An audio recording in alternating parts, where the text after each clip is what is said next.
నుండి మొదటి దినవృత్తాంతములు 15వ అధ్యాయం 22వ వచనం. లేవీయుల అధిపతి అయిన కెనన్య మందసమును మోయుటయందు గట్టివాడైనందున అతడు మోత క్రమము నేర్పుటకై నియమింపబడెను. ఆమేన్. ప్రభువైన యేసుక్రీస్తు నామములో వందనాలు. మరి మీ మధ్యలో ఈ విధంగా కలుసుకొని దేవుని వాక్యం ప్రకటించుటకు నాకు ఇచ్చిన ధన్యతను బట్టి నేను ఎంతగానో ప్రభువును స్తుతిస్తూ ఉన్నాను. ఎందుకంటే 88, 89 ఆ ప్రాంతములో మా ప్రియులు ఇలా వర్షాకాలంలోనే అక్క కానిపోయింది. అందరు నాట్లకి వెళ్ళారు. ఆ సమయంలో నేను వచ్చాను. ఎందుకంటే మా ఆత్మీయుడు మమ్మల్ని ప్రభువులోకి నడిపించాడు. మేము మూర్ఖులము, దేవుని ఎరగని వారము. మా స్వభావమే ఉదయం నుండి సాయంత్రం లోపు ఎవరికో ఒకరికి కీడు చేయండి నిద్రపో. అలాంటి మమ్ములను మన ప్రియులు పెద్దలు ప్రభు యొద్దకు చేర్చబడిన జయరాజ్ అంకుల్ గారు మరి ప్రభులేకి మమ్మల్ని నడిపించాడు. అయ్యగారు అంటారు కదా, యేసు ప్రభుని నమ్ముకుంటే మోటువాడు చూసారా, మోటువాడు నీటివాడవుతాడని అట్లా మమ్మల్ని తయారు చేశారు. అందుకని నాకు అసలు నా జీవితంలో ఫస్ట్ ప్రయాణం, సుదూర ప్రయాణం. అప్పుడుగా ఇలా సెల్ ఫోన్లు లేవు, సరైన అడ్రస్. మరి జగ్గయ్యపేట బస్సు ఎక్కి ఆ నుండి బలసపాడు బస్సు ఉంటుంది, ఆడ దిగు అన్నాడు. నేను వచ్చా.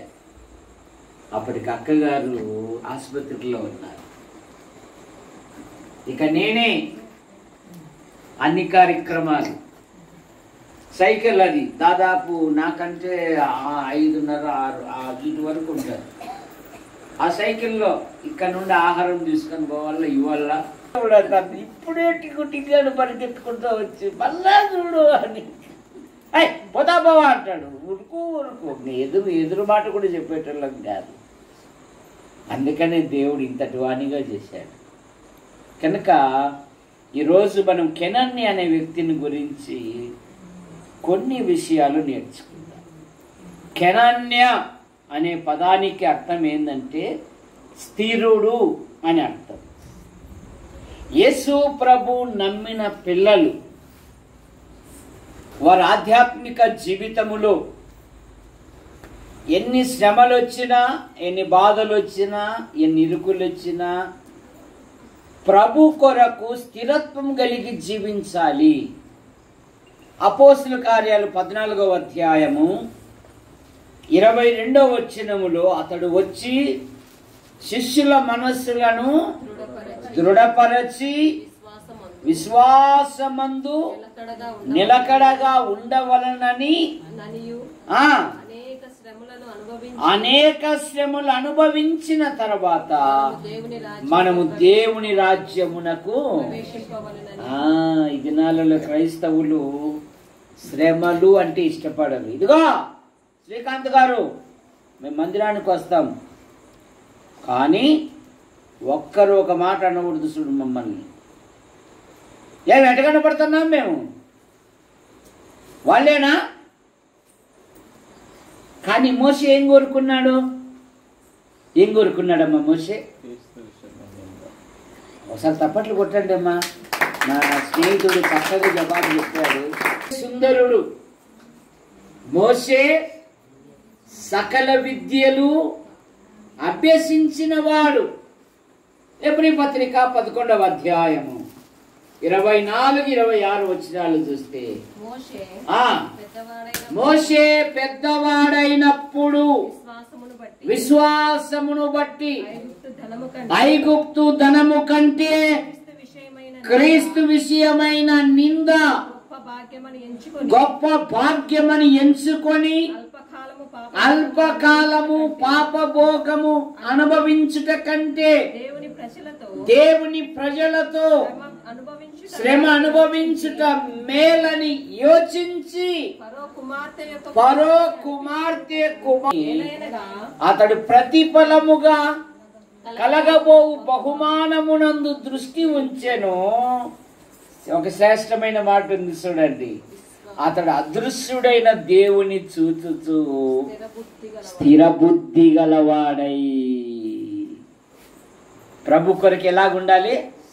స్థిరంగా ఉండాలి. ఎన్ని శ్రమలు వచ్చినా, ఎన్ని బాధలు వచ్చినా, ఎన్ని ఇరుకులు వచ్చినా, ఎందుకంటే ఈ దినాలలో నానా రకమైన బోధలు వచ్చేసాయి. చూసారా? ఆ పెద్దలు మాదిరి చూపినది మర్చిపోతూ ఉన్నారు. కానీ అందుకని ఏమంటున్నాడంటే, మోసే స్థిర బుద్ధి గలవాడై రాజాగ్రహమునకు భయపడక ఐగుప్తును విడిచి పోయాను.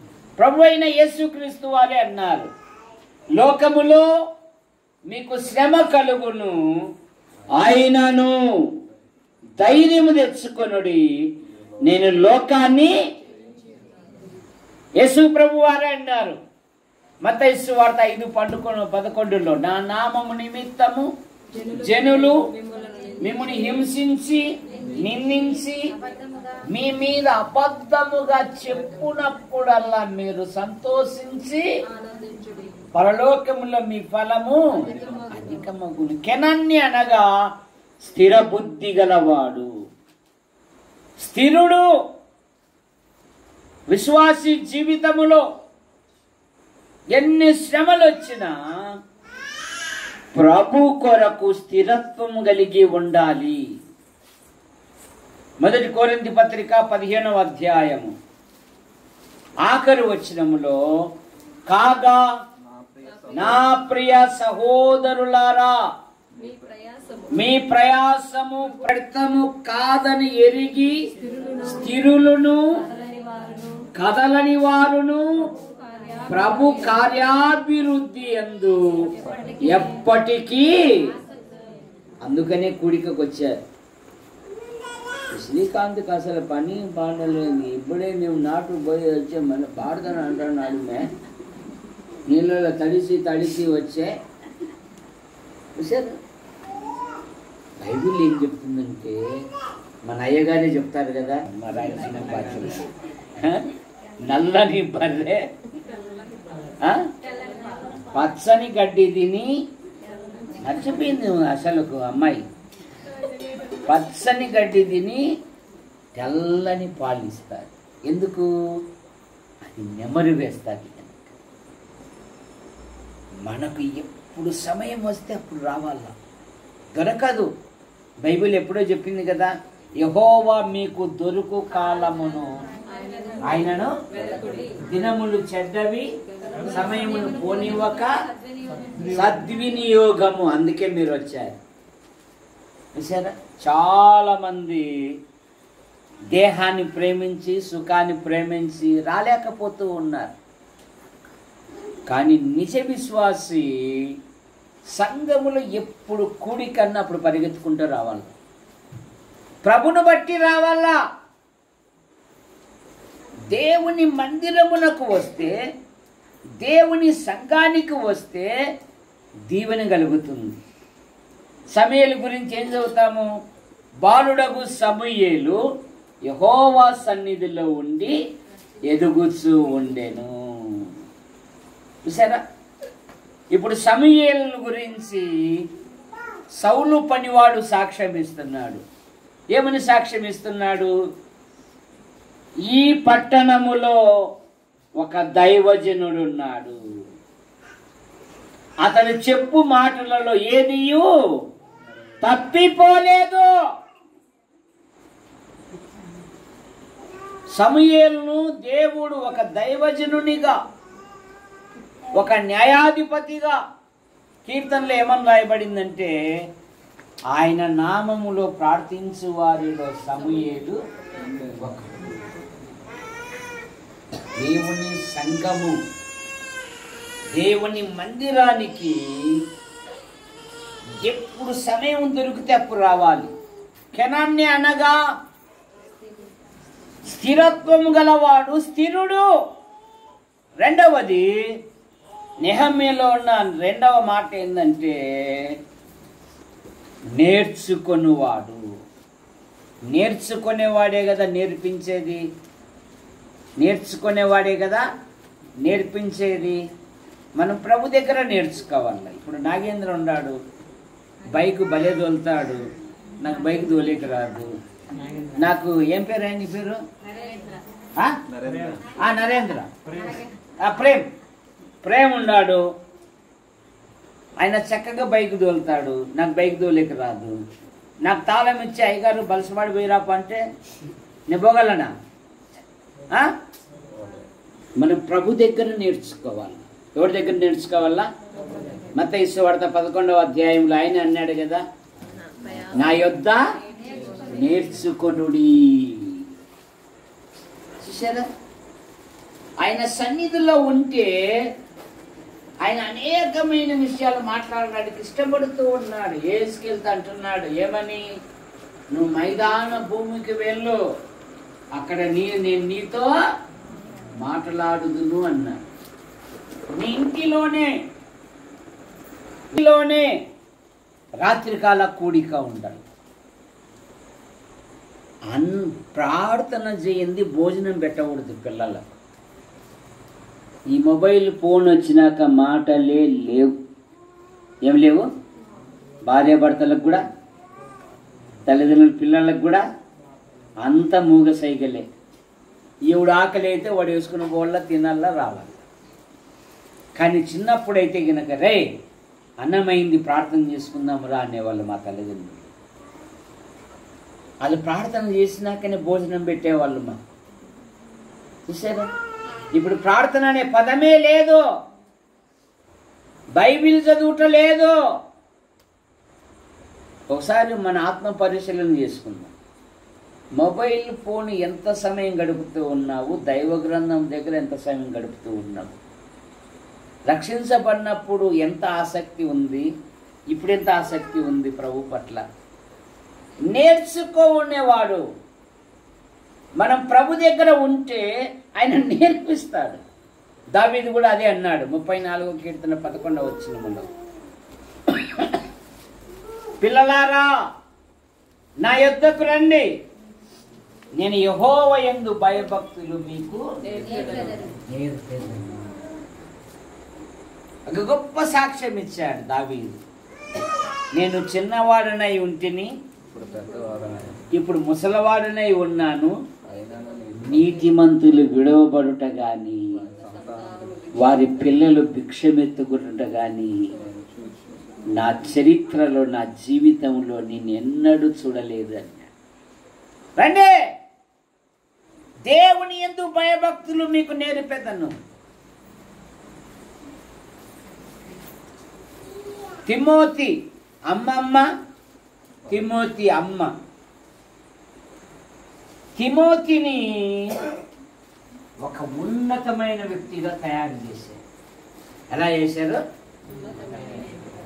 యవ్వనములోనే 2 సంఘాల సహోదరుల వలన మంచి పేరు పొందినవాడు అంట. అపోస్తుల కార్యాలు 16వ అధ్యాయం మొదటి 2 వచనాలు. పౌలు దెర్బేకును లుస్త్రాకును వచ్చెను. ఒక శిష్యుడు ఉండెను. ఒక యూదురాలి కుమారుడు. అతని తండ్రి గ్రీసు దేశస్థుడు. అతడు లుస్త్రాలోను ఈకోనియలోను సహోదరుల వలన మంచి పేరు పొందిన. మన పిల్లలు ఎలా ఉంటున్నారు? మన పిల్లలు దేవుని మందిరానికి వస్తున్నారా? భర్తలు దేవుని మందిరానికి వస్తున్నారా? భార్యలు దేవుని మందిరానికి వస్తున్నారా? వదిలేశాం, నీ భక్తి నీదే, నా భక్తి నాదే అంటుంది. కానీ బైబిల్లో భక్తులు అలా అనలే. యెహోషువ ఏమన్నాడు చెప్పు? ఏమన్నాడు? ఇదో ఇట్లా అడిగితే నేను రాను చూడు అంకుల్ అంటున్నాడు మా వాడు. యెహోషువ ఏమన్నాడంటే, నేనును నా ఇంటి వారును యెహోవాను. యెషయా ప్రవక్త ఏమన్నాడు? నేనును యెహోవా నాకిచ్చిన పిల్లలు. సీయోను కొండలో ఉన్న దేవునికి ఇశ్రాయేలుల మధ్య మేము సాక్షులుగా ఉన్నాము అన్నారు. నేనును యెహోవా నాకిచ్చిన పిల్లలు. యెషయా గ్రంథం 8వ అధ్యాయం. ఇక్కడ టైం లేదు, ఇంతసేపు చెప్తే అయ్యగారు రేపైతే నేను రాను చూడు అంటున్నారు కొందరు. అందుకని ఊరిక తొందరగా అయిపోయేస్తా. 18వ వచనం. ఇదిగో నేనును యెహోవా నాకిచ్చిన పిల్లలు. సియోను కొండ మీద నివసించు సైన్యములకు అధిపతియగు యెహోవాను సూచనలుగాను మహత్కార్యములుగాను ఇశ్రాయేలుల మధ్య ఉన్నాము. వీరెవరంటే దేవుని సంతానం. దేవునికి మేము సాక్షులుగా ప్రజల మధ్య నివసిస్తూ ఉన్నాం. చెప్పగలము ఈ సాక్ష్యము? కెనన్య నేర్చుకునేవాడు. కెనన్యలో ఉన్న మరొక మాట ఏంటంటే మోయువాడు, మందసమును మోయువాడు. మన ఆధ్యాత్మిక జీవితంలో కూడా గలతీ పత్రిక 5వ అధ్యాయం 1వ వచనములో, సహోదరులారా కాదు చదవండి, 6వ అధ్యాయం 1వ వచనం చదవండి. సహోదరులారా, ఒకడు ఏ తప్పిదములోనైనను చిక్కుకొనిన ఎడల ఆత్మ సంబంధులైన మీలో ప్రతివాడు మంచి దారికి తీసుకొని వదిలిపెట్టకూడదు. ఆడెంత కాలుకెంత అని అంటే ఖాళీ అయిపోతుంది స్థలం. యేసు ప్రభు సమరయ స్త్రీని రక్షించడానికి ఏమని రాయబడిందో తెలుసా? ఆయన సమరయ మార్గమున మరలా హోటల్కి వెళ్ళారు. ఎవరు? అయ్యా నీకు భోజనం చేసావయ్యా, ఇక్కడ ఏదో మంచి బిర్యానీ అంటే దమ్ బిర్యానీ ఉందంటే కోదార్ రోడ్లో, మేము పోతాంలే అని పోయినారు. యేసు ప్రభు బావి దగ్గర కూర్చొని, అమ్మాయి కొన్ని మంచినీళ్ళు అన్నాడు. అదేందయ్య గారు, మీ వాళ్ళకని చూసే పెద్దోరుగా కనపడతారు, మేము చూసే చిన్నోరును. మాయ్ ఈ నీళ్ళు ఎప్పుడు దప్పికొంటావే? నేను ఇచ్చే నీళ్ళు ఎప్పుడు దప్పిక. అమ్మ నీ బలహీనతలు తీసుకొని రాపో అన్నాడు. అమ్మో ఈయన క్రీస్తు కాదు. వాళ్ళేమో బాయిగారు మేము పొట్లాలు తెచ్చినామంటే యేసుప్రభు ఏమన్నాడు? నా ఆహారం అయిపోయింది అన్నాడు. నా ఆహారము ఎవడు పెట్టారా? ఆడి బావి కాడ ఎవడు పెట్టారా? చూసారా? ఎవడు పెట్టారా? మేమే మోసుకొని వచ్చామే. మన ఆధ్యాత్మిక జీవితంలో, రక్షించబడిన మన ఆధ్యాత్మిక జీవితంలో మనలను పిలిచిన వాని గుణాతిశయములను ఏం చేయాలి? మనము శ్రీకాంత్, జ్యోత్స్న వీళ్ళు కాదు, మనము కూడా సంఘము కొరకు. పరలోకంలో బహుమతులు రావాలంటే ఊరికి వస్తాయా? వాడెవడు అంటాడు కదా, బంగారం కొనాలంటే డబ్బులు ఊరికనే. వాడు చూడు తన వ్యాపారం వృద్ధి చేసుకోవడానికి ఎంత బాగా చెప్తా, ఇంత బాగా చెప్తున్నాడు అప్పయ్యప్ప అని అయిపోయి కొనేకపోతారు. చూసారా? మరి పరలోకంలో ప్రభు మనం ప్రశంసించాలంటే భూమి మీద నలుగురిని సంపాదించాలా లేదా? నోవాహు గారికి దేవుడు ప్లాన్ ఇచ్చాడు, వెళ్ళిపోయాడు. డబ్బులు ఇచ్చాడా? డబ్బు శ్రీకాంత్. మళ్ళీ ఎప్పుడు వచ్చాడు దేవుడు? మళ్ళీ ఎప్పుడు వచ్చాడు? తాళం వేసుకునేకి వచ్చాడు. ఎప్పుడు వచ్చాడు? నువ్వు మళ్ళా ప్రేమ కలిగిన వానివి, నీకు అదంతా వడ్రంగి పని అంతా చేశాడు, వాడు మళ్ళీ పిలుచుకుంటావని తాళం వేసుకుని వెళ్ళిపోయాడు. మళ్ళీ ఎప్పుడు వచ్చాడు? నీళ్ళు ఆరిపోయినాక వచ్చాడు, తాళం తీసి ఇంక రండి అంటున్నాడు. మరి ఎట్లా కట్టల్లో ఓడ ఎట్లా కట్టల్లా? ప్లాన్ ఇచ్చాడే, వెళ్ళిపోయాడమ్మా దేవుడు. మరి ఓడ ఎట్లా కట్టాలా చెప్పమ్మా, నువ్వు చెప్పు. జ్యోత్స్న వెనకాయమ్మ ఎట్లా కట్టాలా చెప్పు. బాబు తన కుటుంబాన్ని సమావేశపరుచుకుంది. అమ్మాయి ఈ భ్రష్టమైన సమాజంలో ఓడగట్టమన్నాడు. మరి ఎలాగా? ఆ పొలాన్ని అమ్మేస్తామా, అది అమ్మేస్తామా? ఏందండి నీ మాట ఎప్పుడన్నా కాదన్నానా? అరే అబ్బాయిలు సేము హాము ఏపైతే మీరేమంటారా? ఏది డాడీ ఎప్పుడైనా చెప్పామా? అమ్మ కోడళ్ళు మీరేమంటారు? మామయ్య నీ మాటకి ఎప్పుడైనా ఎదురు తిరిగామా? నీతిని ప్రకటించిన నోవాహును మరి 7గురిని ఆయన ఏం చేశాడు? మరి ఖర్చు పెట్టాలా లేదా ప్రభు కొరకు? ఏం పెడతావులే శ్రీకాంత్ అంతెత్తు బండిలో పోతున్నాడు, అందులో మా ముందర ఇన్ని కాయలు కొనుక్కొని పోయినాడే, అందుకే నేనే. ఎవరిని బట్టి ఇస్తున్నావు నువ్వు? మనిషిని బట్టి వెళ్ళానా దేవుని బట్టి వెళ్ళానా? ఈ అమ్మాయి చెప్పు, ఆ ముసుగేసిన అమ్మాయి. అమ్మాయి నువ్వే, ఏం పేరు? శుభమ్మనా? ప్రభు నాకు ఎవరిని బట్టి ఇవ్వాలి? దేవుని బట్టి ఇవ్వాలి, మనిషిని బట్టి కాదు. పరలోకములో మీ ధనము కూర్చుకొనుడి అన్నాడు. మీ బ్యాంక్ అకౌంట్ అమ్మాయి నన్ను శుభమ్మన్నారే అని నవ్వుతుంది.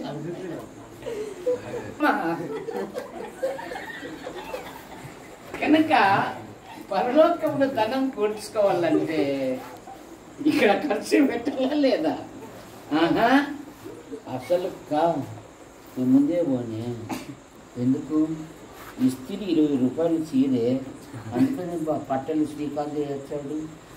ఇంకోటి ఆమెనంటేనే పోతా, ఎందుకంటే మన పర్సు మన మడత పెట్టు అంటాడు. అందుకని అసలు ఖచ్చితంగా వస్తాను, ఖచ్చితంగా పోతాను.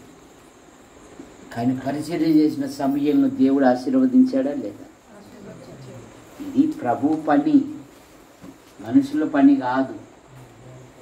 యేసు ప్రభువే నడుమును. మరి సంఘ వృద్ధి కొరకు మా సంఘంలో ప్రతి శనివారం అంత జాబ్ చేసేవాళ్ళు. ఆ శనివారం వచ్చి బండలన్నీ శుభ్రం చేసి నీళ్ళతో కడిగి వెళ్ళిపోతారు. ఒక్కొక్క ఫ్యామిలీ. ఈరోజు మాదయ్యా డ్యూటీ అని చెప్తారు. మనం అట్లా కాదు, జ్యోత్స్న ఉందిలే, ఆయన పాశ్రం ఉంది కదా. దేవుని మందిరములు ఎప్పుడైతే పరిచర్య చేస్తావో నీ కుటుంబాన్ని దేవుడు ఉన్నతమైన స్థానంలో ఉంచుతాడు. గుర్తుపెట్టుకో. మేము మా దైవజనునికి ఆ తాడిపత్రిలో ఉన్నప్పుడు కొలాయి మంచినీళ్ళు పంపు దగ్గర పోయి కొన్ని నీళ్ళు ఎత్తుకొని రావాలా. ఈ జ్యోత్స్న కానీ జ్యోతి కానీ దిగరు. భుజాలన్నీ మోగని నచ్చిపోతాయి. దించితే చాలు ఏడుస్తుంది. అన్నాడు మా యేసు ప్రభువా, నాకు సహనం దయచేయనైనా అనేవాడిని. ఎందుకు? మనం దైవజనుని కుటుంబానికి చేస్తే మత్తయి సువార్త 25వ అధ్యాయంలో అన్నాడు కదా, అనేక రకాల వ్యక్తులను చూపినాడు కదా, వీరిలో ఒకరికి చేస్తే నాకు. కనుక కెనన్య ఒట్టివాడు కాదు, గట్టివాడు. ఏమని రాయబడింది?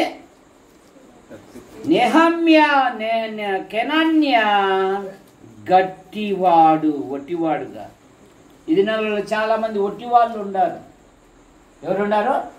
గలతీ పత్రిక 6వ అధ్యాయములో ఎవడైనాను ఒట్టివాడై ఉండి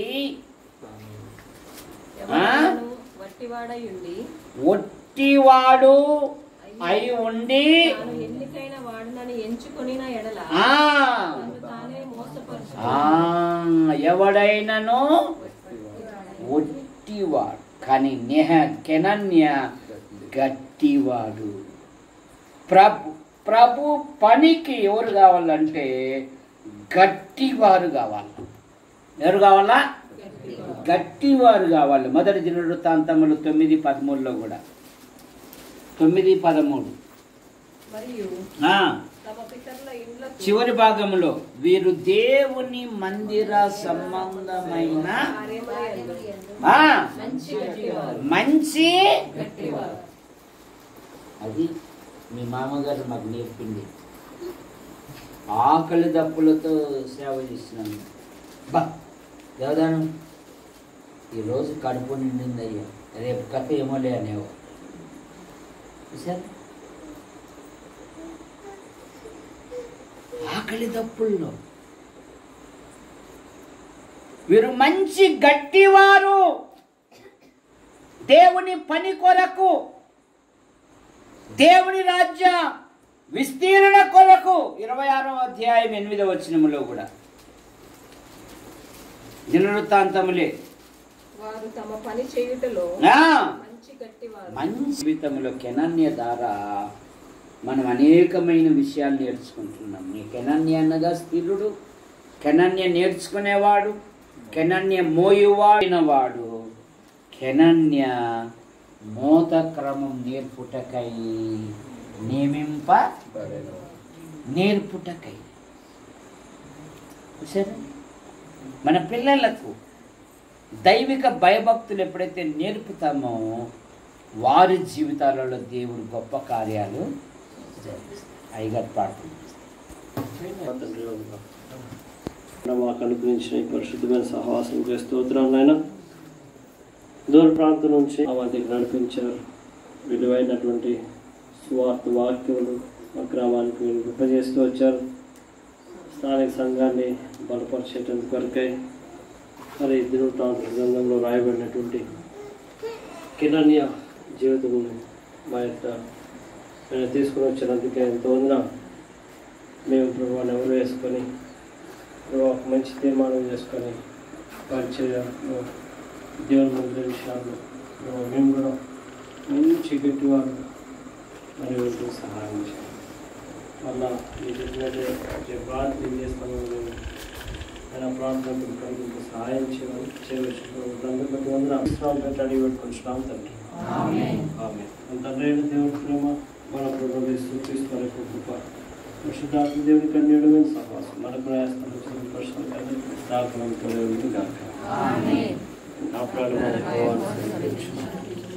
ఆయన చేసిన ఉపకారం